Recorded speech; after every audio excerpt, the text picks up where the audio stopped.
Completely unnecessary. Everyone knows where Roger Stone is. He's not in hiding. The spectacle this morning with a SWAT team breaking into his house, searching the house, scaring his wife, scaring his dogs, completely unnecessary. A telephone call would have done the job and Mr. Stone would have appeared. But let Roger speak for himself. There's nothing to hide. He has nothing to hide, and he's spoken before, and he'll speak to you now. Roger? Congratulations, Roger. Gotcha, Roger. Thank you. Stand with you, Roger. Thank you. Well, thank you. Thank you very much. As I have always said, the only thing worse than being talked about is not being talked about.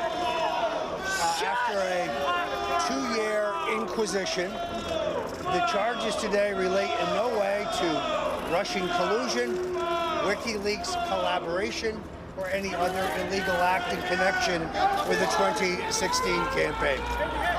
I am falsely accused of making false statements during my testimony to the House Intelligence Committee. That is incorrect.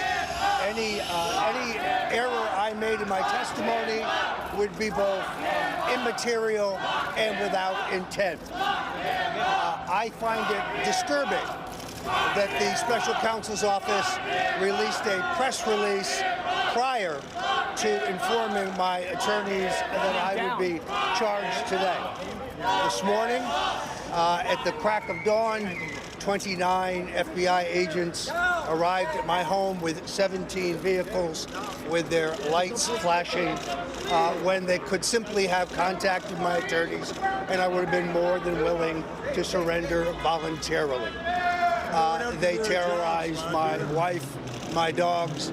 I was taken to the FBI facility, although I must say the FBI agents were extraordinarily courteous. I will plead not guilty to these charges. I will defeat them in court. I believe this is a politically motivated investigation. I am troubled by the political motivations of the prosecutors.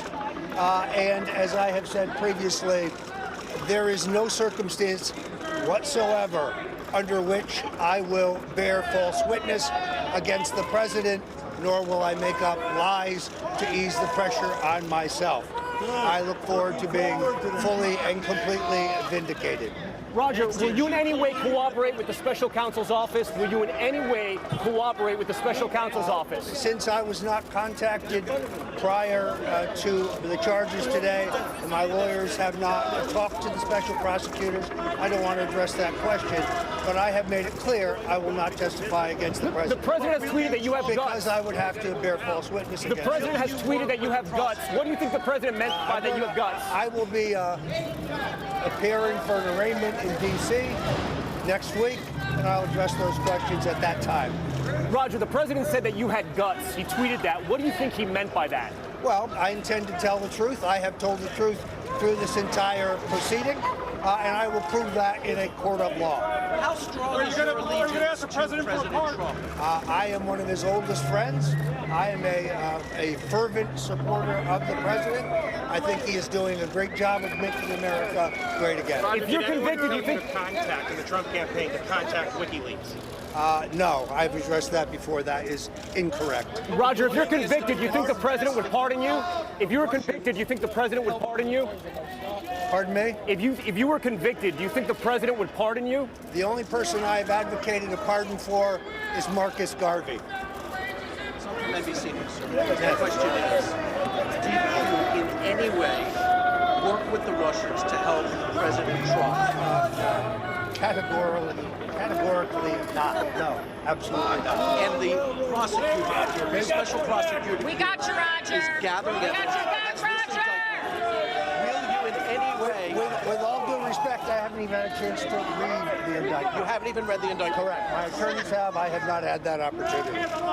So will you help the prosecutor and answer his question? I will address those questions next week in Washington, D.C. Roger, Thank you. If you didn't do nothing wrong, what do you think you here? So there you have it. I don't know how much you could hear because, as I said, that scene outside the courthouse in Fort Lauderdale is raucous. But our Tom Llamos is right there, front and center. And, Tom, you were able to get several questions there to Roger Stone. Shots down, dude.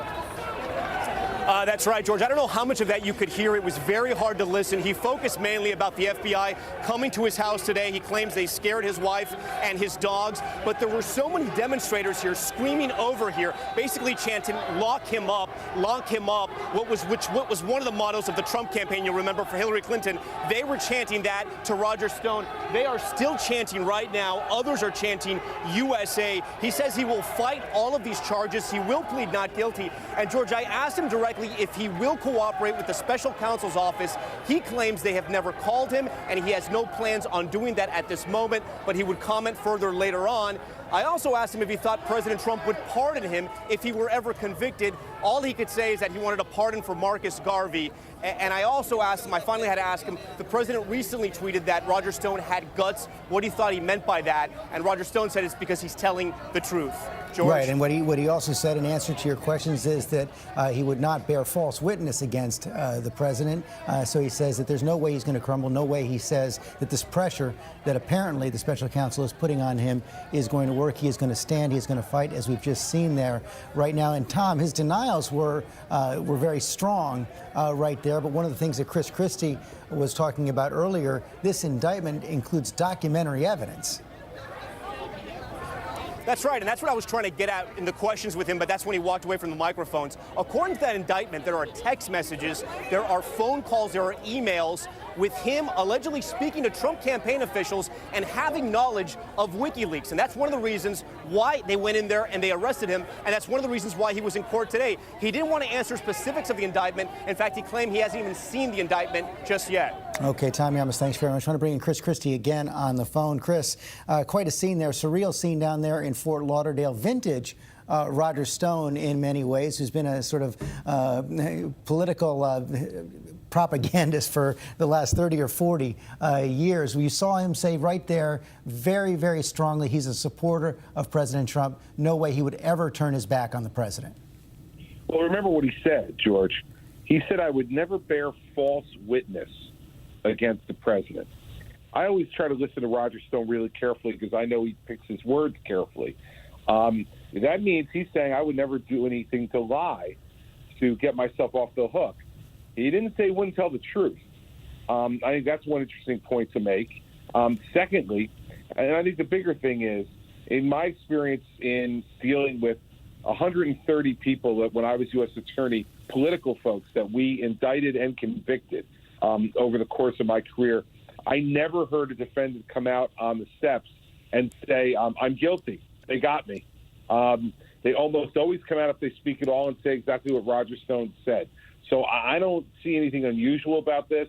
I don't see anything even noteworthy about it in the respect that when you look at the indictment and the specifics that Bob Mueller has in the indictments connected to the charges that he's brought, I think Roger Stone's in a lot of trouble. And Chris, we heard what Roger Stone said there. He would never bear false witness. But we also know that Robert Mueller had a search warrant for the house in Florida, had a search warrant for Roger Stone's home in New York City as well. He's going to be collecting an awful lot of information. And going forward, potentially, Roger Stone is going to face a real choice on the question he didn't quite answer from Tom Llamos. Would he cooperate with the special counsel?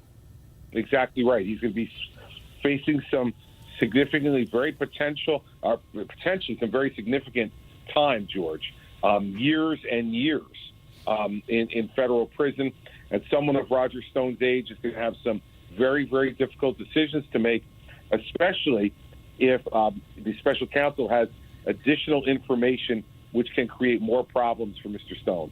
Final question. You know, we heard his answer to Tom Llamos there about the pardon. So the only one he's ever advocated is for Marcus Garvey.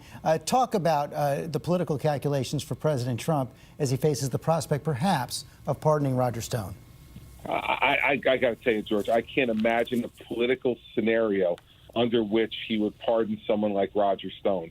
I don't think that is a wise act by the president, and I don't think that it would be a politically survivable act. Okay, Chris Christie, thanks very much. I want to go to Terry Moran at the White House right now. We talked about the president's tweet earlier. The president has known Roger Stone a long time, worked with him a long time. Roger Stone has been in his corner for, I think, about 20 years, even though he left the campaign back in August, and the president remains in his corner right now. No question about it. You see it there on the day that Roger Stone is indicted. The president again calls this the greatest witch hunt in the history of our country. No collusion, and questions CNN's motives there. They go way back, decades back. They are birds of a feather in a way. Brash New Yorkers who kind of strode onto the scene in the 1970s as young men. Roger Stone here in Washington working in Republican politics, Donald Trump in real estate, and they are symbiotic. They have a lot in common. Now, President Trump has tried to distance himself a little bit from Roger Stone. He said he didn't work on the campaign. FEC records showed that Roger Stone was on the payroll of that campaign. And at the end of the day, for all the talk about no collusion, the president is now facing the fact that 6 of his close associates have been indicted or convicted or pled guilty to lying about their contacts with Russia and WikiLeaks, Russia's cutout. If there's no collusion, why are they lying?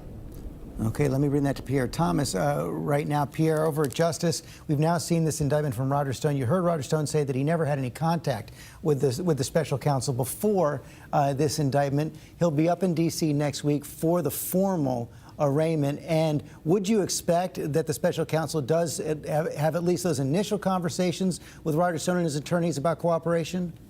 George, that's typical procedure. They will see if he wants to cooperate, although he's been antagonistic to the investigation throughout. And one of the things, George, that struck me about all this, you've interviewed Roger Stone, and watching him out there, he's a paid communicator. He was feeling the adoration of all those people out there, also the heat from the people who were against him. And one thing is very clear, that he now is facing up to 20 years in prison. And that's a different scenario than he's faced before. And now the full weight of this case will be brought to bear against him. We'll have to see how he responds. It's not a public relations fight anymore. It's a fight for his freedom. Okay, let's bring in our chief legal analyst, Dan Abrams, for a final question right there. You heard the beginnings of Roger Stone's declarations right there. Do you think, when you look at that indictment, I know you spent a lot of time with it this morning, that these are charges he can beat? Well, look, they're going to be tough, particularly on the witness tampering. I think we need to separate it out. He's only talking about the false statements. And you heard the language he used, right, which is, if I did make statements that were false, in essence, he was saying, they were immaterial or not intentional, because those are the critical factors in determining the necessary requirements for a false statements charge. But then there's another charge, which is the most dangerous, the most damning one in this indictment. And that's the witness tampering charge. The fact that they say he is basically trying to have another person testify falsely about what he told Stone, trying to encourage him to invoke his Fifth Amendment right, making references to the Godfather to get him to not tell the truth. That he's not addressing so far in this press conference. That's going to be the tough one, the toughest one, I think, for him to overcome. But in the end, I don't think you're going to see cooperation by Roger Stone with the special counsel. We will hear from him next week when he appears in court in Washington, D.C. Thank you all very much. Our coverage is going to continue on our live channel. You can get that through abcnews.com. And, of course, a full report tonight on World News Tonight with David Muir. Have a good afternoon. This has been a special report from ABC News.